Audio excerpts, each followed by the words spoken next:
keluarga GBI Basilea Jembatan 5 yang terkasih di dalam Tuhan.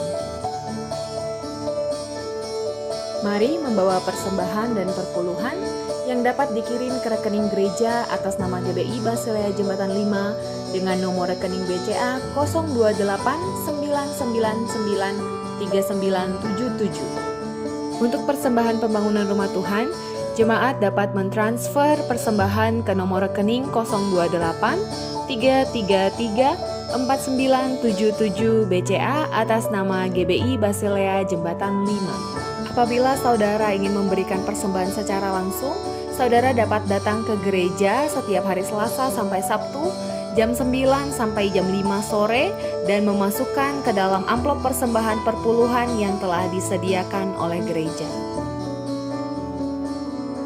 Terima kasih sudah memberi bagi pekerjaan rumah Tuhan. Sebentar lagi kita akan beribadah bersama-sama dalam ibadah raya. Mari ajak seluruh anggota keluarga untuk sama-sama beribadah. Berpakaianlah yang rapi, cari posisi duduk yang terbaik, gunakan smartphone, iPad, laptop, atau smart TV Anda. Untuk membantu fokus dan konsentrasi selama ibadah, jemaat dapat mematikan notifikasi pada gadget dan disarankan untuk tidak melakukan live chat selama ibadah berlangsung. Siapkan Alkitab saudara dan siapkan hati saudara untuk mengikuti ibadah. Selamat beribadah, Tuhan Yesus memberkati. Shalom saudara terkasih di dalam Tuhan. Kita mau memuliakan Tuhan dan kita mau beri sorak-sorai bagi Dia. Seindahnya pelangi. Seindahnya pelangi.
kasih bahwa kami nggak mau menyerah di dalam hidup kami. Kami nggak mau menyerah Tuhan di dalam pertandingan iman kami, karena kami percaya bahwa Allah yang menyertai. Kau berikan kami kekuatan, Kau menyertai hidup kami. Terima kasih Tuhan, terima kasih.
Shalom, selamat pagi Bapak Ibu, Saudara yang dikasihi oleh Tuhan. Tetap semangat Saudara, dan jangan ada yang pengharapannya hilang ya. Pandemi masih ada, bahkan menurut berita Corona ya, virus COVID ya semakin banyak memakan korban Saudara. Saya mengajak Saudara untuk terus berdoa ya, terus berdoa dalam keyakinan bahwa Tuhan akan menolong kita, Tuhan akan menolong bangsa kita, Saudara, untuk melewati pandemi ini, Saudara. Hanya Dia yang berkuasa untuk menghalau ya setiap virus ya yang ada saat ini. Saudara dikasih oleh Tuhan, pagi ini saya akan menyampaikan firman Tuhan dengan memberi judul khotbah saya, bergantung sama siapa ya. Saudara dikasih oleh Tuhan, banyak orang percaya bahwa banyak anak-anak Tuhan, orang-orang Kristen yang kehidupannya ya, kehidupan rohaninya itu naik turun ya, seperti yoyo ya. Saudara tahu yoyo itu permainan yang naik turun gitu ya. Nah, kehidupan banyak anak-anak Tuhan ya, orang-orang benar, orang-orang Kristen adalah seperti yoyo ini ya, naik turun. Dan ada yang seperti kapal selam ya, imannya sebentar muncul tapi kemudian tenggelam. Saudara dikasih oleh Tuhan, juga banyak anak-anak Tuhan ya, orang-orang percaya yang imannya, kehidupan rohaninya itu mut-mutan ya, tergantung ya, tergantung keadaan, tergantung situasi dan lain sebagainya. Saudara dikasih oleh Tuhan, di dalam Amsal 4 ayat 18 ya, Amsal pasal 4 ayat ke-18, di sana dikatakan, tetapi jalan orang benar itu seperti cahaya fajar yang kian bertambah terang sampai rembang tengah hari. Saudara dikasih oleh Tuhan, firman Tuhan dengan jelas, dengan tegas katakan bahwa harusnya kehidupan orang benar, kehidupan orang-orang percaya itu semakin hari ya, semakin bercahaya, semakin terang sampai rembang tengah hari. Saudara, kata bertambah, kata semakin, ini menunjukkan bahwa seharusnya hari lepas hari, bertambah hari dalam kehidupan kita, kehidupan rohani kita, iman kita harusnya semakin meningkat, saudara, harusnya semakin naik. Tetapi seperti yang saya katakan tadi, bahwa yang terjadi adalah iman banyak orang percaya, kehidupan rohani banyak orang percaya turun naik, saudara, pasang surut ya, timbul tenggelam, saudara, dan tergantung dengan mood. Kenapa bisa terjadi seperti ini? Firman Tuhan katakan harusnya nggak kayak gitu, saudara. Harusnya orang percaya itu konsisten, kehidupan rohaninya itu konsisten, penuh dengan komitmen, saudara. Tetapi yang terjadi adalah mereka ya timbul tenggelam, saudara ya. Saudara dikasih oleh Tuhan, sekali lagi, kenapa ini terjadi? Kenyataannya, saudara, banyak orang-orang percaya, banyak anak-anak Tuhan yang hidupnya, hidup rohaninya bergantung sama orang lain. Kehidupan rohaninya bergantung sama hamba Tuhan. Mereka maunya, senangnya, sukanya menikmati aliran air hidup dari orang lain. Padahal sebetulnya dia punya, mereka punya sendiri. Tetapi saudara, mereka malah senang menikmati ya aliran air hidup dari orang lain. Inilah kenyataannya. Banyak orang, saudara, yang mengandalkan hidupnya, mengandalkan imannya, mengandalkan kehidupan rohaninya kepada orang lain, bergantung kepada orang lain, bergantung kepada tempat, bergantung kepada situasi. Akhirnya, saudara, kehidupan rohani mereka tidak konsisten. Ya, sekali lagi, naik turun, timbul tenggelam, saudara, pasang surut, tergantung dengan mood, saudara ya, mut-mutan. Dalam 2 Tawari, saudara, dalam kitab 2 Tawari, Di sana ada kisah Raja Yoas ya saudara, Raja Yehuda. 2 Tawarik pasal 24 ya. Nanti saudara baca semuanya, saya akan bacakan beberapa ayat. Yoas melakukan apa yang benar di mata Tuhan selama hidup Imam Yoyada. Yoyada menjadi tua dan lanjut umur, lalu matilah ia 130 tahun umurnya ketika ia mati. Sesudah Yoyada mati, pemimpin-pemimpin Yehuda datang menyembah kepada raja. Sejak itu raja mendengarkan mereka. Mereka meninggalkan rumah Tuhan Allah nenek moyang mereka, lalu beribadah kepada tiana-tiana.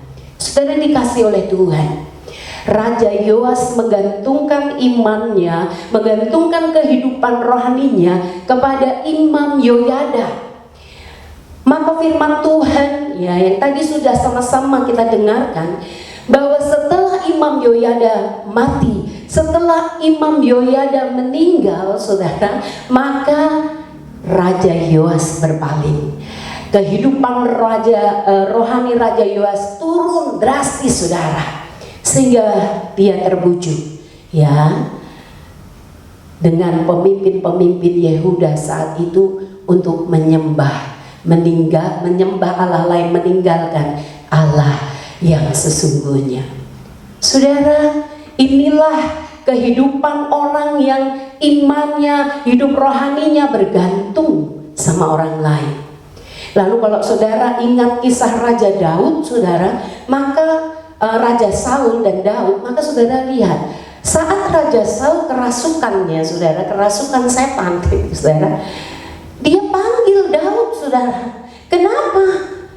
Karena saudara hidup rohaninya tidak dia bangun sendiri, tapi dia bergantung kepada orang lain, kerohanian orang lain. Saudara, Raja Daud terkenal seorang raja yang begitu cinta akan rumah Tuhan, cinta akan hadirat Tuhan. Ya, di dalam Mazmurnya dia katakan, lebih baik 1 hari aku ada di pelataranmu, dalam rumahmu, dalam baitmu, daripada aku ada di dalam kediaman orang-orang fasik. Saudara dikasih oleh Tuhan, Raja Daud memiliki mezbah penyembahan, mezbah doa, mezbah pujian yang begitu luar biasa, sehingga saudara Raja Saul yang saat itu kerasukan memanggil dia.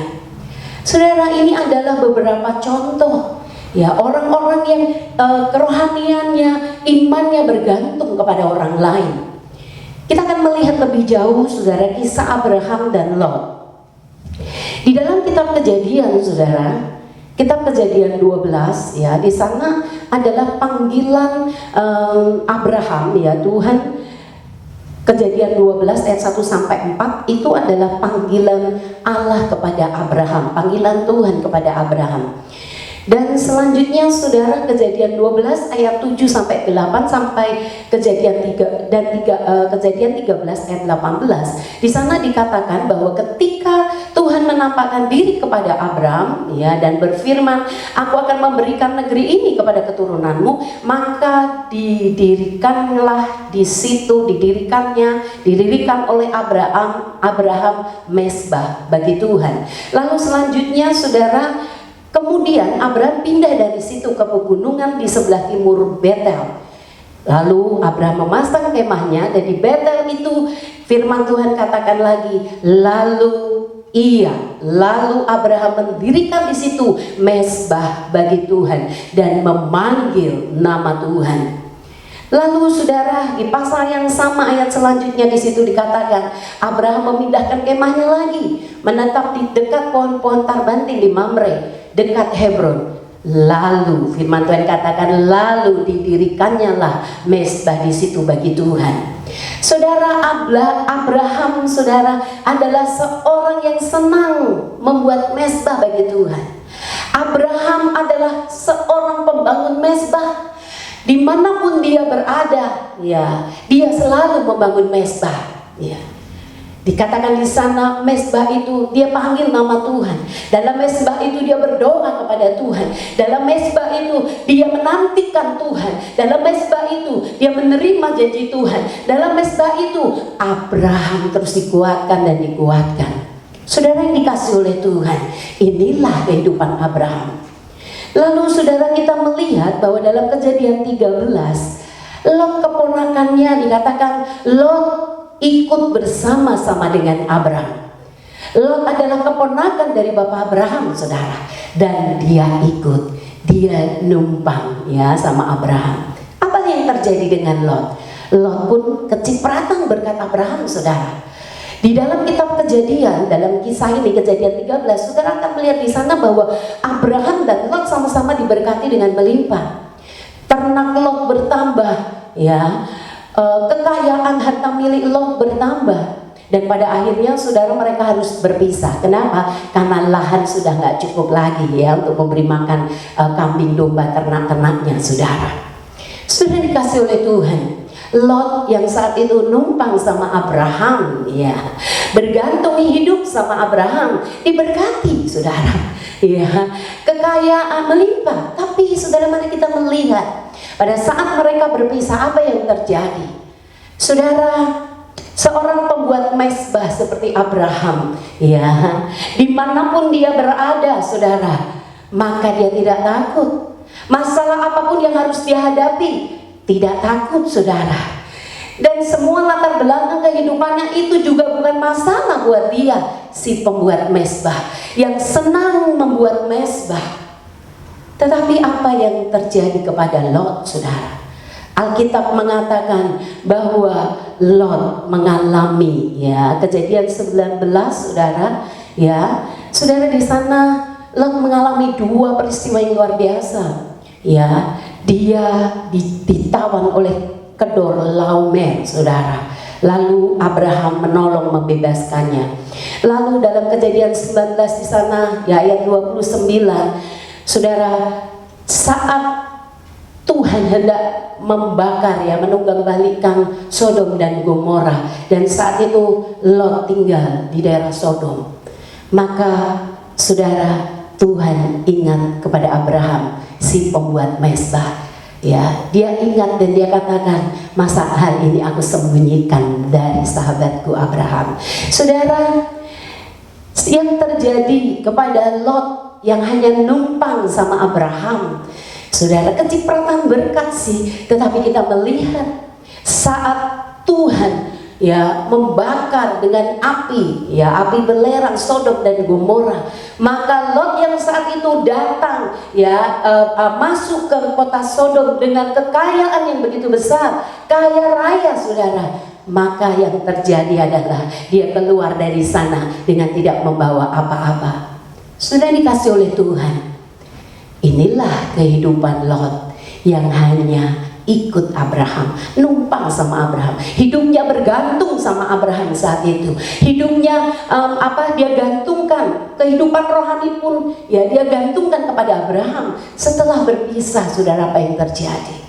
Lot kehidupannya menjadi kacau, saudara. Saudara yang dikasih oleh Tuhan, banyak orang, ya, banyak orang percaya, banyak anak-anak Tuhan yang seperti Lot, yang sukanya numpang, bergantung sama orang, ya, bergantung sama tempat, bergantung sama pekerjaan, bergantung sama apapun, saudara, yang fana, yang gak kekal, dan gak suka membangun mezbah sendiri, yang sukanya menikmati, ya, aliran air kehidupan dari orang lain. Sudah dikasih oleh Tuhan, yang terjadi adalah bahwa orang-orang yang hanya bergantung kepada hal-hal yang seperti ini, maka saudara, kehidupannya pasti naik turun. Kehidupan rohaninya pasti seperti kapal selam, saudara, yang muncul dan kemudian tenggelam. Saudara, mari kita seperti Abraham, ya, si pembuat mezbah, si pembangun mezbah. Dimanapun dia berada, dia tahu untuk membuat mezbah, untuk bersekutu dengan Tuhan, untuk berdoa kepada Tuhan, untuk menaikkan pujian sembah kepada Tuhan, untuk terus membangun satu hubungan yang lebih intim lagi kepada Tuhan. Saudara yang dikasih oleh Tuhan, Abraham dimanapun diberkati. Bagaimana dengan kita, saudara?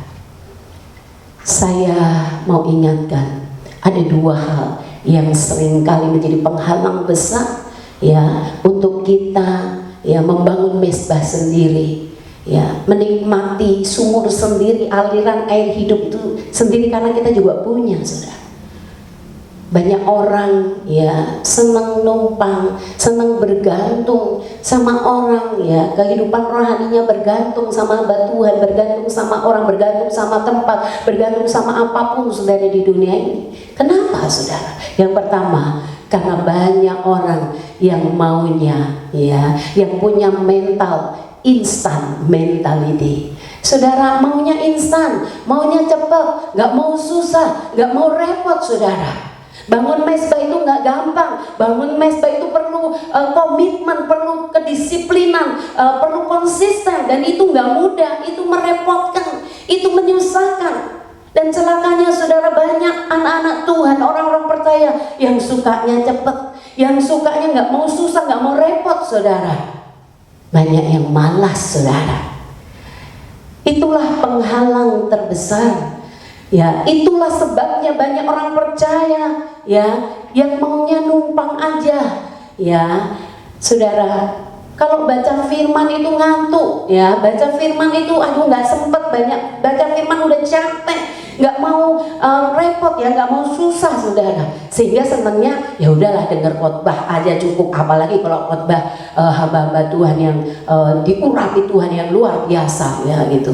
Jadi saudara, imannya, rohaninya bergantung ya, firman yang dimilikinya bergantung sama khotbah hamba Tuhan. Saudara dikasih oleh Tuhan, itulah masalah yang pertama, instant mentality ya, mental yang maunya instan, nggak mau repot-repot, nggak mau susah-susah. Yang kedua, saudara, banyak anak-anak Tuhan yang terkena sindrom ya, selfish mentality. Egonya besar, akunya besar banget, saudara. Nggak mau rugi, nggak mau berkorban, saudara. Egois, saudara. Saudara yang kasih oleh Tuhan, untuk membangun mesbah kau perlu berkorban. Di dalam kitab 1 Raja-Raja 18 ayat 33-35, saudara ingat Elia ya, yang dipakai Tuhan untuk menurunkan hujan. Saudara, Elia katakan, ayo kita sekarang ini bangun mesbah ya, kasih korban air dan korban bakaran daging, yaitu lembu. Saudara, pada saat itu kekeringan, air begitu susah, lembu, saudara, di mana nyarinya, saudara ya? Tetapi itu yang harus dilakukan. Saudara, untuk membangun mesbah perlu berkorban. Saudara, ya saudara perlu mengorbankan sesuatu dalam hidup saudara, bayar harga. Dan ya, saudara, sekali lagi nggak gampang bangun mesbah kan? Tetapi saudara, mari kita hancurkan selfish mentality. Ya, mental yang egois, mental yang hanya aku dan aku nggak ada habisnya, sehingga kita nggak pernah mau berkorban. Saudara, itu zaman Eli ya, zaman perjanjian lama. Zaman perjanjian baru, Roma 12 ayat 1 di sana dikatakan bahwa yang mau kehendaki adalah kau mempersembahkan seluruh tubuhmu, ya, seluruh hidupmu, ya, sebagai korban yang hidup. Saudara, tubuh ini sukanya yang nyaman, daging ini sukanya yang enak. Mana mau berkorban, saudara? Mana mau berkorban, itu sakit, saudara. Tetapi kalau engkau mau menjadi si pembangun mesbah, saudara, maka kita akan menikmati bahwa orang-orang pembangun mesbah ya tidak takut kepada masalah. Ya, dimanapun dia berada, bukan masalah buat dia. Tempat dimanapun tidak masalah. Latar belakang bagaimanapun, saudara, nggak masalah. Saudara ingat Saul? Ya, Paulus yang awalnya dia namanya Saulus, saudara. Saudara tahu kan bahwa latar belakang hidupnya, wow, saudara, pembunuh, ya, jahat, kejam, saudara. Tetapi bagi si pembuat mesbah, latar belakang tidak punya pengaruh, saudara, tidak menjadi masalah. Saudara, si pembuat mesbah tidak pusing dengan tempat dimanapun dia berada, saudara. Maka si pembuat mesbah akan aman saja, saudara. Saudara, Yohanes di Pulau Patmos, satu pulau yang terpencil, pulau yang sepi. Tapi di sana Yohanes mendapat penglihatan-penglihatan yang ilahi, yang luar biasa. Saudara, waktu bangsa Israel di Goshen, tanah Goshen, di Mesir sana, saudara lihat bahwa meskipun mereka sebagai budak ditempatkan di tanah Goshen, ya, saat tanah Mesir kena tulah, Goshen aman tuh saudara. Jadi tempat bukan masalah bagi si pembuat mesbah. Untuk itu saudara, mari bergantung sama Tuhan, jangan bergantung sama siapapun. Yesaya pasal 3 ayat 1 menjadi ayat yang terakhir. Yesaya pasal 3 ayat yang pertama, ya. Yesaya 3 ayat 1. Sebentar. Yesaya pasal 3 ayat 1. Maka sesungguhnya Tuhan semesta alam akan menjauhkan dari Yerusalem dan dari Yehuda setiap orang-orang yang mereka andalkan segala persediaan makanan dan minuman. Saudara, akan ada saatnya kau yang mengandalkan orang, kau yang mengandalkan kepada segala sesuatu, mengandalkan tempat dan lain sebagainya. Firman Tuhan katakan, aku akan mengambilnya, aku akan menjauhkan orang itu daripadamu, aku akan menjauhkan setiap persediaan makanan minuman, aku akan menjauhkan segala sesuatu yang kau andalkan. Saudara, mari kita hanya hidup bergantung kepada Tuhan. Terus ya, tingkatkan kehidupan rohanimu saudara, dengan hidupmu bergantung kepada Tuhan saja, bukan bergantung kepada orang lain. Saudara, saya tutup dengan ini, jangan pernah numpang. Numpang tuh memang enak saudara, tetapi bukankah lebih enak untuk menjadi milik sendiri, ya, pemilik, bukan numpang, karena numpang itu punya orang lain. Mari saudara, andalkan hidupmu hanya kepada Tuhan, gantungkan hidupmu hanya kepada Tuhan, dan segala kehidupan rohanimu harus meningkat. Tuhan memberkati. Kita mau mengakhiri ibadah hari ini, dan kami mau berterima kasih Tuhan atas berkat.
Atas kasih-Mu, atas berkat-Mu, atas kebaikan-Mu.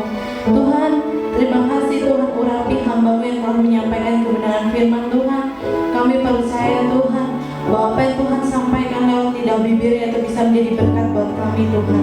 Biar itu menjadi kekuatan bagi kami Tuhan. Dan kami percaya Tuhan, apa yang Tuhan sampaikan Tuhan lewat kebenaran firman Tuhan yang Tuhan sampaikan lewat hamba-Mu, dan biarlah ini jadi satu berkat yang boleh kami terima dengan iman kami Tuhan, karena kami percaya Tuhan bahwa Engkau Allah yang memerhatikan hidup kami dengan sedemikian rupa Bapa. Terima kasih Bapak, Kau urapi juga Tuhan hamba-Mu ini dengan keluarganya, biarlah dia boleh terus menjadi berkat, biarlah dia bertumbuh lebih lagi di dalam Tuhan, agar dia boleh lebih lagi mengenal kasih Tuhan, mencintai Tuhan lebih dalam lagi, karena kami percaya Tuhan bahwa anugerah-Mu di atas hidupnya tidak akan pernah habis Tuhan, di atas hidupnya dan juga keluarganya Bapa. Terima kasih Bapak, terima kasih Tuhan Yesus atas kasih-Mu, atas berkat-Mu. Kami berdoa juga untuk gembala kami, Pastor Sony Venturi. Tuhan, kami percaya Tuhan mengurapi gembala kami dengan keluarganya. Kami percaya Tuhan bahwa anugerah-Mu turun di atas hamba-Mu ini Tuhan, di atas gembala kami Tuhan, di atas para pemimpin kami Tuhan. Karena kami tahu bahwa apa yang Tuhan curahkan lewat Pak Sony Tuhan, boleh itu tercurah dengan begitu deras di dalam hidup kami juga Tuhan sebagai jemaatnya Bapak. Biarlah kami boleh terima setiap pesan Tuhan, apa yang menjadi berkat Tuhan di atas hidupnya, dan itu boleh tercurah di atas jemaatnya juga Bapak. Dan Bapak urapi hamba-Mu juga Tuhan, Pastor Sony Venturi dengan keluarganya. Biarlah imannya terus bertumbuh Tuhan, biarlah Engkau memberkatinya lebih-lebih dan lebih lagi Tuhan. Dan kami percaya Tuhan bahwa anugerah-Mu juga Bapa di atas hidupnya tidak akan pernah habis Tuhan, kasih-Mu di atas hidupnya tidak akan pernah habis. Dan dia tetaplah selalu bersyukur sebab Engkau Allah yang dahsyat dan ajaib bagi hidupnya. Kami juga berdoa Tuhan untuk jemaat-Mu Tuhan. Kami percaya bahwa jemaat-Mu juga boleh bertumbuh Tuhan, walaupun dengan ibadah online, tapi biarlah Tuhan iman kami terus boleh dipelihara, dan kami boleh mempertahankan iman kami Tuhan di tengah-tengah masa yang sulit Tuhan. Karena kami tahu segala sesuatu boleh Tuhan izinkan terjadi agar kami boleh bertumbuh dan bertumbuh lebih lagi di dalam Engkau. Dan biarlah firman-Mu yang akan tetap selalu menguatkan para jemaat-Mu Tuhan, firman-Mu yang akan tetap akan membuat jemaat-Mu bertumbuh Tuhan. Karena kami tahu bahwa Engkau memelihara jemaat-Mu dengan sedemikian rupa Tuhan, tanpa terkecuali, karena Engkau memandang mereka satu demi persatu Tuhan. Kasih-Mu juga tetap terus mengalir di atas jemaat-Mu, dan biarlah itu boleh mengalir di seluruh keluarga mereka Tuhan. Terima kasih Bapak, kami berdoa juga untuk bangsa ini, untuk negara kami Tuhan, untuk para pemimpin kami, untuk presiden dan juga kabinet yang ada Tuhan. Engkau memberkati Pak Jokowi Tuhan, presiden yang saat ini memerintah. Kami berikan berkat Tuhan, kami curahkan berkat, kami perintahkan berkat itu boleh tercurah Bapak di atas para pemimpin kami. Berikan mereka kekuatan, berikan mereka keimanan yang lebih lagi Tuhan, berikan mereka kesehatan. Karena kami tahu Tuhan, saat pemimpin kami bertanggung jawab, para rakyatnya pun juga akan tetap terus Tuhan dapat sehat di tengah-tengah pandemi ini Tuhan. Saat pemimpin kami bertanggung jawab Tuhan, kami tahu bahwa rakyat akan tetap terus dipelihara Tuhan. Bukan karena kekuatan seorang manusia, tapi karena kekuatan yang datang dari Tuhan, itu melingkupi para pemimpin kami, para presiden dan kabinet yang ada Bapak. Kami berdoa agar mereka dapat berjalan dengan sesuai dengan apa yang Tuhan perintahkan dalam hidup mereka. Terima kasih Bapak, dan kami siap terima berkat yang datang daripada Tuhan, dan kami percaya kami beri kemuliaan hanya bagi nama Tuhan. Tuhan, kita angkat kedua tangan kita akan menerima berkat yang datang daripada Tuhan. Terimalah segala berkat dan rahmat yang datang dari Allah Bapa di sorga, kasih karunia daripada Tuhan Yesus Kristus, pimpinan penyertaan Allah Roh Kudus menyertai saudara dan saya mulai dari hari ini sampai dengan Maranatha. Tuhan datang kali yang kedua. Sama-sama kita katakan amin. Shalom. Tuhan memberkati.